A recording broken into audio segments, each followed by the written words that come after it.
Welcome to seesaw kitchen. तर आज आपण बनवणार आहोत प्रसादासाठी बनणारी लापशी रवा, झटपट आणि पौष्टिक। तर लापशी रवा हा अशा प्रकारचा असतो, गव्हाची बारीक कणी असते आणि किंवा आपण दलिया हे म्हणू शकतो। यापासून आपण दुसरे पदार्थ बनवू शकतो, ते लवकरच आपण बनवणार आहोत। तर चला तर लापशी बनवण्यासाठी सुरुवात करूया।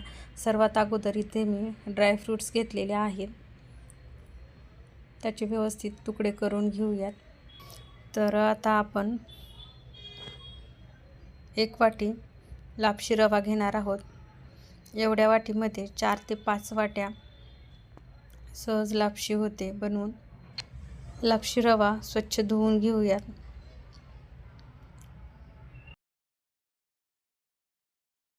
त्यानंतर गॅसवरती कुकर ठेवलेला आहे, त्यामध्ये अर्धी पळी तूप घातलेलं आहे। तूप छान गरम झाल्यानंतर त्यामध्ये ड्रायफ्रूट्स घातलेले आहेत। ड्रायफ्रूट्स छान तळून घ्यायचे आहेत।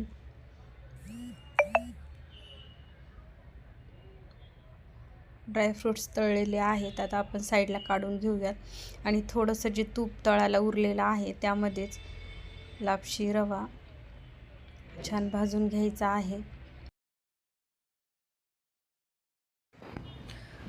1 वाटी लापशी रव्यासाठी 4 वाट्या पाणी घेतलेलं आहे। तुम्हाला जर पातळ किंवा घट्ट जर करायचे असेल तर तुम्ही पाण्याचं प्रमाण कमी जास्त करू शकता।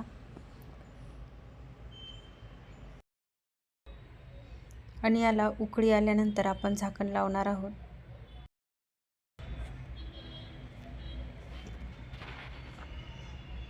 तर गरजेनुसार पाणी घातलेलं आहे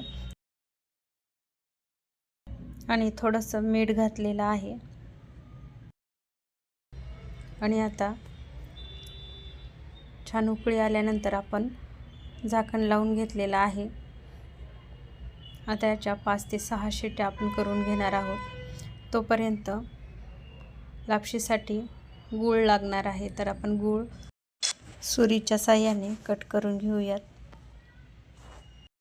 तर अंदाजे मी ज्या वाटीने लापशी रवा घेतला होता त्या वाटीने 2 वाटी गूळ घेतलेला आहे। कमी जास्त करू शकतो आपल्याला हवं असेल तर। 4 ते 5 शिट्ट्यामध्ये लापशी रवा अगदी छान शिजून झालेला आहे।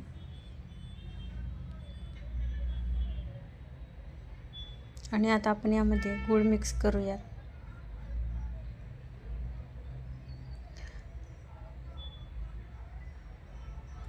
आता काही जास्त प्रोसेस नाही, फक्त गूळ वितळण्यापुरता आपण अगदी 2 ते 3 मिनिटे गॅसवरती पुन्हा ठेवणार आहोत।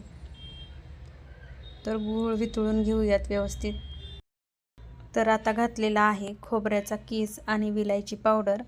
तर कीस दुकानावरून विकत आणलेला आहे, आपण घरी कीस करून किंवा खोबऱ्याच्या पातळ चकत्या करूनही घालू शकतो, त्याही छान लागतात। तर आता गूळ पूर्ण वितळलेला आहे आणि आता सगळ्यात शेवटी आपण ड्रायफ्रूट्स घालणार आहोत, कारण शेवटी घातल्यामुळे ते शिजल्या जात नाहीत आणि एकदम क्रंची लागतात। मस्त अशी झटपट लापशी आपली तयार झालेली आहे। आणि जरी तुम्ही कढईमध्ये शिजवली तरी लापशी शिजण्यासाठी वेळ लागत नाही, त्यामुळे पटकन बनवून तयार होते। वरतून थोडंसं तूप घातलेलं आहे आणि दूध घालूनही लापशी खूप छान लागते। तर प्रसादासाठी बनणारी लापशी तयार झालेली आहे। तुम्हाला माझी आजची रेसिपी कशी वाटली नक्की कमेंट करून सांगा। रेसिपी आवडली असेल तर लाईक, शेअर, सबस्क्राईब करायला विसरू नका। भेटूया अशाच एका नवीन रेसिपी बरोबर। बाय।